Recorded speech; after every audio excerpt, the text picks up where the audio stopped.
ഈ 2019 തെരഞ്ഞെടുപ്പ് ചിത്രം പരിശോധിക്കുമ്പോൾ നമ്മൾ അടൂർ പ്രകാശും ഒപ്പം എ സമ്പത്തും ശോഭാ സുരേന്ദ്രനുമായിരുന്നു മൂന്ന് സ്ഥാനാർത്ഥികൾ. ഈ 2019 തെരഞ്ഞെടുപ്പ് ചിത്രത്തിലാണ് ഈ മാറിമറിഞ്ഞ അട്ടിമറി സാധ്യതകൾ അവിടെ ചർച്ചയായത് എന്നതാണ് ആറ്റിങ്ങലിലെ നിർണായകമാക്കിയത്. കഴിഞ്ഞ 2019 വോട്ടിംഗ് ശതമാനം തന്നെ പരിശോധിക്കുമ്പോൾ നമുക്കറിയാം, അവിടെ 37% UDF വോട്ട് കിട്ടുന്നു. അതായത് UDF 7.5% വോട്ട് ശതമാനം വർധനവ് കഴിഞ്ഞ തവണ അവിടെ ഉണ്ടായി എന്നതാണ്.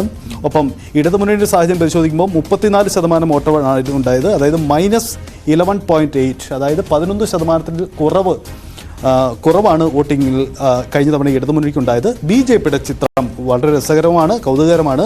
24.7% വോട്ടാണ് BJP കഴിഞ്ഞ തവണ നേടിയത്. അതായത് 14%-ലധികം വോട്ടിംഗ് ശതമാനത്തിൽ വർധനവ് കഴിഞ്ഞ തവണ അവിടെ BJP ഉണ്ടാക്കിയെന്നതാണ്. അതെ, BJPയുടെ ആ വോട്ടിംഗ് വർധനവ് അത് പ്രത്യേകിച്ച് ശോഭാ സുരേന്ദ്രൻ അവരുടെ ഒരു സ്റ്റേറ്റ് ലെവൽ നേതാവ് എന്ന നിലയിൽ വരുന്നു. മാത്രമല്ല BJPക്ക് എല്ലായിടത്തും കഴിഞ്ഞ തവണ നല്ല തരത്തിൽ വോട്ട് വർദ്ധിക്കുകയും ചെയ്തിട്ടുണ്ട്. അപ്പോൾ ആറ്റിങ്ങൽ നേരത്തെ നമ്മൾ അവിടെ മത്സരിക്കുന്നൊരു അവിടെ കാണുന്നൊരു ചിത്രം BJPക്ക് അങ്ങനെ വലിയൊരു സ്വാധീനമില്ലാത്ത ഒരു മണ്ഡലം എന്ന നിലയിലായിരുന്നു ആറ്റിങ്ങൽ ആദ്യഘട്ടത്തിൽ ഉണ്ടായിരുന്നത്. പക്ഷേ നമുക്ക് കാണാൻ കഴിഞ്ഞ ഈ ശോഭാ സുരേന്ദ്രന്റെ വരവോടുകൂടി അവിടെ കഴിഞ്ഞ തെരഞ്ഞെടുപ്പിൽ ആ മണ്ഡലത്തിൽ അത് വളരെ വ്യക്തമാണ്. മനു നോക്കൂ, 2019 2014 തൊട്ട് മുന്നും അതിനു മുമ്പുമുള്ള രണ്ട് തെരഞ്ഞെടുപ്പുകളുടെ വോട്ടിംഗ് ശതമാനം നമുക്ക് താരതമ്യം ചെയ്യാം.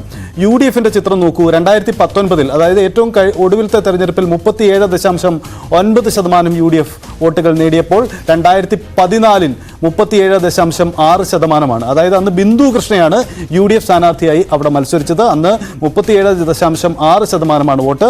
ഇടതുമുന്നണിയുടെ നോക്കൂ, LDF 2019 അതായത് കഴിഞ്ഞ തവണ എ സമ്പത്ത് പരാജയപ്പെട്ടപ്പോൾ 34.1% വോട്ട് ലഭിച്ചപ്പോൾ 2014 അത് 45.7% ഇടതുമുന്നണിയുടെ ചിത്രം. BJPയുടെ നോക്കൂ, BJP 2019 24.7% വോട്ട് നേടി. അതായത് ശോഭാ സുരേന്ദ്രൻ തൊട്ടു മുമ്പ് ഗിരിജാകുമാരി എന്ന സ്ഥാനാർത്ഥിയായിരുന്നു. അന്ന് 2014 അവർ നേടിയത് 10.5%. അതായത് 14%-ലധികം വോട്ട് വർധനവ് അവിടെ ഉണ്ടായി എന്നത്. അതിൽ ഈ LDFന്റെ വോട്ട് ഇങ്ങനെ എങ്ങോട്ട് പോയി എന്നുള്ളതാണ് ഒരു വലിയ സംശയമായി നിലനിൽക്കുന്നത്. എന്താണ് ആ വോട്ടുകൾക്ക് സംഭവിച്ചത്? കാരണം അതൊരു പക്ഷേ ഒരു നിഷ്പക്ഷ വോട്ടുകൾ കഴിഞ്ഞ തവണ അത് കുറച്ചുകൂടി ഇത് അനുകൂലമായി വന്നു കാണും. പക്ഷേ BJP നമുക്ക് നേരത്തെ അറിയാം, അവിടെ S ഗിരിജാകുമാരി എന്നുള്ളൊരു സ്ഥാനാർത്ഥിയാണ് അവർ മത്സരിച്ചത്. അവർ CPM വന്നതാണ്. 10 വർഷം പഞ്ചായത്ത് വെള്ളനാട് പഞ്ചായത്തിൻ്റെ പ്രസിഡന്റൊക്കെ ആയിരുന്നു. അവിടെ നിന്ന് വന്നിട്ടാണ് അവിടെ CPMൽ അഴിമതിയാണ് എന്നൊക്കെ ആരോപിച്ചാണല്ലോ ഇവിടെ വന്നത്. അപ്പോൾ അതിനു മുന്നേ നമ്മുടെ തോട്ടക്കാട്ട് ശശി അവിടെ മത്സരിക്കുമ്പോൾ അവിടെ ഒക്കെ ഈ 6% എന്ന നിലയിൽ 10% BJPയുടെ ഒരു മാക്സിമം വോട്ടായിട്ട് അവിടെ വന്നിട്ടുള്ളത്. ശശി അവിടെ തോട്ടക്കാട് ശശി അവിടെ മത്സരിക്കുമ്പോൾ 6%, 6 വരുന്നു.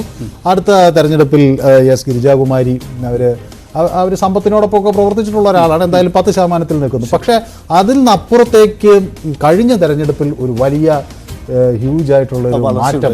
മനു, എനിക്ക് തോന്നുന്നു 1999 മുതൽ 2019 വരെയുള്ള BJPയുടെ ഈ ആറ്റിങ്ങൽ നിയമസഭാ മണ്ഡലത്തിന്റെ വളർച്ച പരിശോധിക്കുമ്പോൾ കൃത്യമായി നമുക്ക് വ്യക്തമാണ്. ഉദാഹരണമായി പറഞ്ഞാൽ 1999 വരെ 10%-ൽ താഴെയാണ്. അതായത് 1957 മുതൽ 99 വരെയുള്ള തെരഞ്ഞെടുപ്പാണ് ഞാൻ സൂചിപ്പിക്കുന്നത്. ഈ തെരഞ്ഞെടുപ്പുകളിൽ 10%-ൽ താഴെ മാത്രമാണ് BJPയുടെ വോട്ടിംഗ് ശതമാനം. അത് 2004 ആവുമ്പോഴേക്കും 10.8% വർദ്ധിക്കുന്നു. അങ്ങനെ 71,982 വോട്ടായി ആ തെരഞ്ഞെടുപ്പിൽ വർധനവുണ്ടാവുന്നുണ്ട്. പക്ഷേ 2009 ചിത്രത്തിൽ ചെറിയ മാറ്റം വരുന്നുണ്ട്. 6%-ലായി വോട്ടിംഗ് ശതമാനം കുറയുന്നു. പിന്നെയാണ് മുമ്പ് നമ്മൾ പരാമർശിച്ച രണ്ട് തെരഞ്ഞെടുപ്പുകളും വരുന്നത്. ഗിരിജാകുമാരി മത്സരിച്ച 2014 10%-ആയി ആ വോട്ടിംഗ് ശതമാനം മാറുന്നു. ശോഭാ സുരേന്ദ്രൻ മത്സരിച്ച 2019 24%-ആയി വോട്ടിംഗ് ശതമാനം വളരുന്നു. 2,48,81 വോട്ടുകൾ. അതായത് 2004 71,000 വോട്ടുകൾ നേടിയ പാർട്ടിയാണ് 2019 2,48,000 പരം വോട്ടുകൾ നേടിയത് എന്നതാണ് ആറ്റിങ്ങിലെ BJPയുടെ വളർച്ചയുടെ ചരിത്രം. അതെ, 2,48,000 വോട്ട് നേടുക എന്ന് പറയുന്നത് അത് അത്ര നിസ്സാരമായ ഒരു കാര്യമല്ല. മാത്രമല്ല ഈ ഒരിക്കൽ ഇന്ത്യ ഷൈനിങ് എന്നുള്ളൊരു ഒരു ഫാക്ടർ കുറച്ചൊക്കെ വോട്ടിനെ ബാധിച്ചു. പിന്നീട് അത് അടുത്ത മൻമോഹൻ സിംഗിന്റെ 1ാം UPA സർക്കാർ വരികയും പിന്നെ 2ാം UPA സർക്കാർ വരുമ്പോൾ പിന്നെ BJP അങ്ങനെ അപ്രസക്തമായി പോകും എന്നൊക്കെയുള്ളൊരു കാഴ്ചപ്പാടിൽ വോട്ടുകൾ താഴോട്ട് വരുന്ന ഒരു സാഹചര്യമൊക്കെ ഉണ്ട്. പക്ഷേ 2014 ഈ സാഹചര്യം മാറുകയും അവിടുന്ന് അങ്ങോട്ട് വലിയ ഒരു മാറ്റം ഉണ്ടാവിച്ചു. അതാണ് ഈ ശോഭാ സുരേന്ദ്രൻ 2,48,000 വോട്ടുകൾ 48,081 എന്ന് പറയുന്നത്. അപ്പോൾ ഗിരിജാകുമാരിക്ക് കിട്ടിയത് 1,00,000 താഴെയാണ്. 90,558 വോട്ടുകളാണ് അവിടെ കിട്ടിയത്.